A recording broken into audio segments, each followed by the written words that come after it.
मुझा प्यारा दोस्तों बुजुर्गों भाइयों अल्हम्दुलिल्लाह सुबह खां वठी हिन वक़्त ताईं तव्हां उलमा किराम जो तक़रीरूं ॿुधियूं आहिनि। अल्लाह ताला तव्हां सां सभिनी खे अमल करण जी तौफ़ीक़ अता फ़रमाए। मां गुज़ारिश इहा कंदुसि त असांजी जमात पुरअमन जमात इहे असांजे मथां इल्ज़ाम आहिनि त भई दहशतगर्द आहिनि, हे आहिनि, हे आहिनि।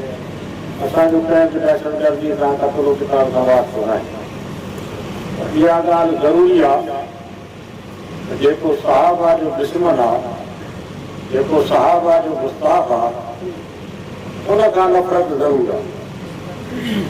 छो त सहाबा किराम रज़ी अल्लाह ताला अजमईन उहे असलिमनि जन असांखे क़ुर पाक ॾिनो। क़ुर पाक अल्लाह ताला नाज़िल कयो मोहम्मद रसूलुल्लाह सल्लल्लाहु अलैहि वसल्लम। उन्हनि खां वठी करे क़ुर पाक तव्हां असांखे कंहिं पहुचायो? सहाबा किराम रज़ी अल्लाह ताला अजमईन। ऐं नबी पाक सल्लल्लाहु अलैहि वसल्लम जी हादीस मुबारक बि सहाबा किराम रज़ी अल्लाह ताला अजमईन पहुचाई। हाणे जेको सहाबा किराम रज़ी अल्लाह ताला अजमईन खे नथो मञे, उहो क़ुर खे बि नथो मञे, उहो नबी सल्लल्लाहु अलैहि वसल्लम जी हादीस मुबारक बि नथो मञे। असांखे उन्हनि सां जहिड़ो करिणो न आहे, विढ़णो न आहे, क़त्लो क़िताल करिणो न आहे, पर हिकिड़ो कमु त करे सघूं था न। उहो आहे उन्हनि सां सोशल बाइकॉट। मां जेका आहे तव्हां ॾाढो पढ़ी आहे, हुन में इहा ॻाल्हि आहे त तव्हां वाइदे वफ़ा कयो।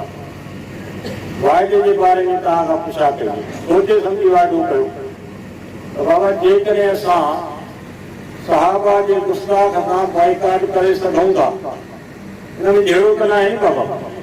मुंहिंजी मर्ज़ी आहे मां कंहिंखे सलाम ॾियां न ॾियां, मुंहिंजी मर्ज़ी आहे कंहिंजो सलाम वरायां न वरायां, मुंहिंजी मर्ज़ी आहे कंहिंजी मानी खावां कंहिंजी न खावां, कंहिंखे खारायां कंहिंखे न खारायां, कंहिंजे शादीअ में वञा कंहिंजे में न वञा, कंहिंजे गमी में वञा कंहिंजे में न वञा। इहा त मुंहिंजी मर्ज़ी आहे न, हिन में का जहिड़ी बि ॻाल्हि त न आहे न।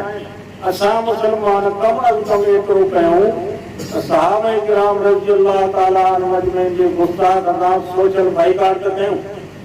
उनजे शादीअ में, उनजे गमीअ में, उनखे सलाम में, कलाम में, उनखे जंहिंजे जनाज़े में असां इहो त बाइकाट करे सघूं था न।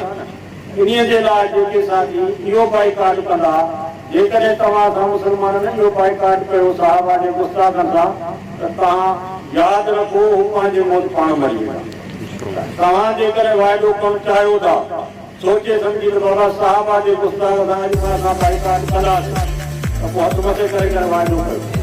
जज़ाकुमुल्लाहु खैरन। अल्लाहुम्मा आमीन। सुभानक अल्लाहुम्मा बिहम्दिक।